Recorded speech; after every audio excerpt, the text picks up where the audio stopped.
Olá pessoal, tudo bem? Me chamo Alder Thiago Bastos, cá estou mais uma vez no 360 para falar de direito civil.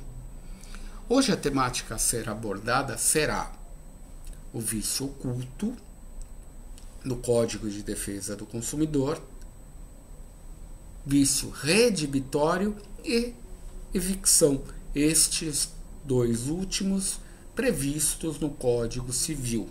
Pois bem, quando eu falo em vício redibitório, eu tenho que lembrar do artigo 441 do Código Civil, que me fala o seguinte: a coisa recebida em virtude de contrato comutativo pode ser ensejada por vícios ou defeitos ocultos. O mesmo oculto que está previsto lá no CDC, que os tornem impróprios ao uso a que se destinam ou lhe diminuam o valor. Veja, evidentemente, quando eu penso num vício redibitório, eu tenho que lembrar de duas situações.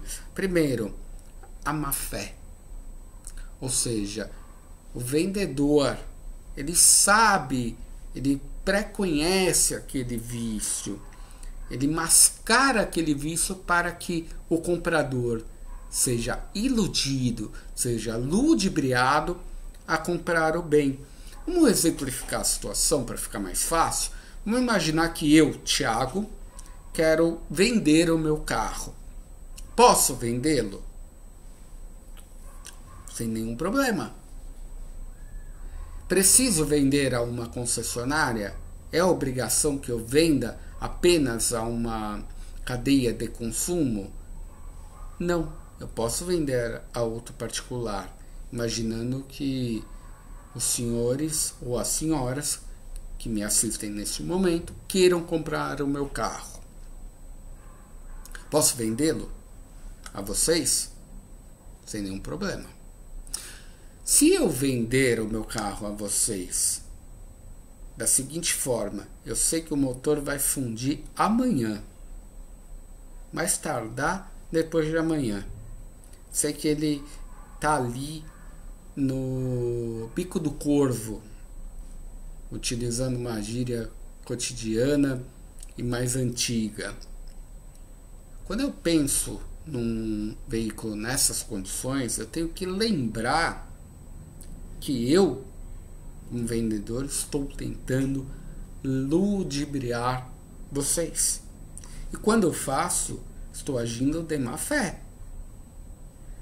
Evidentemente, se o carro está para fundir o motor, vocês devem concordar comigo que, minimamente, ou ele vai se tornar impróprio para o uso, ou vai diminuir quantitativamente o valor econômico deste bem, independentemente da marca, do modelo e do carro que a gente esteja falando. Entre particulares, eu tenho que pensar no vício redibitório, ou seja, é um vício previamente sim, que a parte vendedora tem ciência, mas mascara justamente para iludir a inexistência deste vício, para ludibriar, para enganar a pessoa que vai comprar este bem,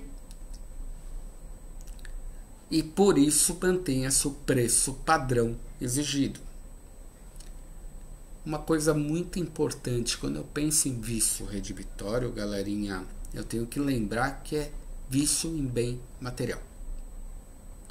Necessariamente, vício em documentação não é vício redibitório, tá ok? O vício em documentação é trazido pelo Código Civil no seu artigo 447, que fala da evicção. E ele fala dessa seguinte forma: nos contratos onerosos, o alienante responde pela evicção subsiste esta garantia, ainda que a aquisição se tenha realizado em asta pública. Ou seja, eu tenho que garantir a idoneidade da documentação. Por exemplo, eu sou o Alder Thiago Bastos, proprietário do bem subscrito na matrícula tal. Eu preciso demonstrar que eu sou o proprietário. E como que eu demonstro isso? Através do RG, através do CPF, através da matrícula que individualize o bem a mim. Por exemplo, meus amigos, imagine a seguinte situação. Eu tenho um homônimo. Qual é a diferença principal do homônimo? A documentação. Veja que o homônimo não terá o mesmo RG, o homônimo não terá o mesmo CPF do que eu. E aí, evidentemente, numa negociação em que eu tento ludibriar o eventual comprador deste bem, apresentando a documentação como se ela tivesse, entre aspas, totalmente adequada, eu esbarro justamente na demonstração dos meus documentos pessoais como sendo o do vendedor homônimo.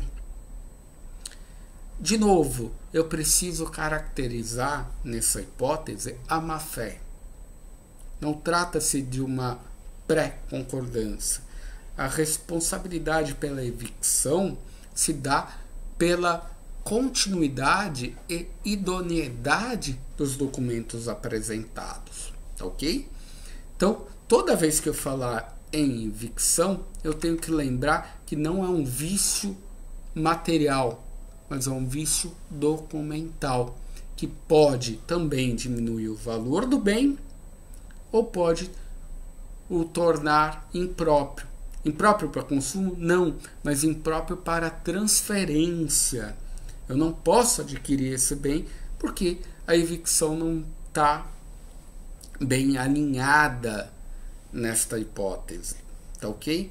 E por fim, para não deixar de falar, eu tenho que lembrar que tudo isso estabelece uma linha geral, uma regra geral a ser cumprida dentro dos princípios da boa-fé, dentro dos princípios norteadores de um contrato.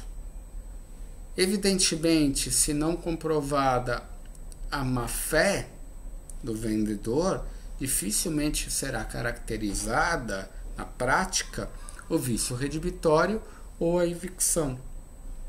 Tanto que, a exemplo da evicção, eu posso, evidentemente, ingressar com embargos de terceiro, por exemplo, quando não é previamente estabelecida essa análise de má-fé. Pois bem, meus amigos, dito tudo isso, eu tenho que lembrar ainda do Código de Defesa do Consumidor. O Código de Defesa do Consumidor foi um avanço tido no ano de 1990, através da Lei 8.078, em que estabelece em linhas gerais toda a proteção à cadeia de consumo. E, evidentemente, alinhado ao artigo 5º, inciso 32 e ao artigo 170, inciso 5º da Constituição Federal, proveio a defesa do consumidor, o Código de Defesa do Consumidor, para trazer linhas gerais da proteção à cadeia de consumo. Então, quando eu lembro da política pública das relações de consumo, um dos regramentos estabelecidos no artigo 4º, inciso 2º, a linha D, é que haja a garantia de que os produtos e serviços sigam padrões adequados de qualidade, segurança, durabilidade e desempenho. Nesse contexto, também tenho o vício oculto, especificado no Código de Defesa do Consumidor. Mas quando eu falo em Código de Defesa do Consumidor, eu tenho que lembrar do artigo 2º, que me fala que o consumidor é toda pessoa física ou jurídica que adquire o bem com intuito, ou como destinatário final do produto, e fornecedor é todo a pessoa física ou jurídica, pública ou privada, nacional ou estrangeira, bem como os entes personalizados que desenvolvam atividade de produção, montagem, criação, construção, transformação, importação, exportação, distribuição ou comercialização de produtos ou serviços. Veja, evidentemente, quando eu falo em defesa do consumidor, eu tenho que lembrar que toda a defesa do consumidor estabelece uma proteção à cadeia consumerista. E nessa linha, o artigo 26, parágrafo 3º, também prevê de uma forma mais estreita o vício oculto. E ele fala assim: o direito de reclamar pelo vício aparente ou de fácil constatação é de 30 dias se bens não duráveis e 90 dias se estivermos falando de serviços e produtos duráveis. E no parágrafo 3º arremata: tratando de vício oculto, o prazo decadencial inicia-se no momento em que fica evidenciado o vício. E aqui a gente tem que tomar algumas cautelas. Primeiro, a gente tem que classificar tanto o consumidor como destinatário final, para fazer vez ao artigo 26, parágrafo 3º do Código de Defesa do Consumidor, quanto também o fornecedor. E aí, falando toda aquela especificação lá do artigo 3º. Segundo ponto que eu tenho que deixar claro, que não é porque eu não aplico a regra do direito do consumidor que eu não posso, nessa situação, aplicar o Código Civil, como a gente acabou de falar. Eu posso ir lá no artigo 441 e aplicar o vício redibitório, que afinal de contas a ideia é a mesma. É aquela ciência oportuna de que há o defeito e não é comunicado ao consumidor final, destinatário do produto.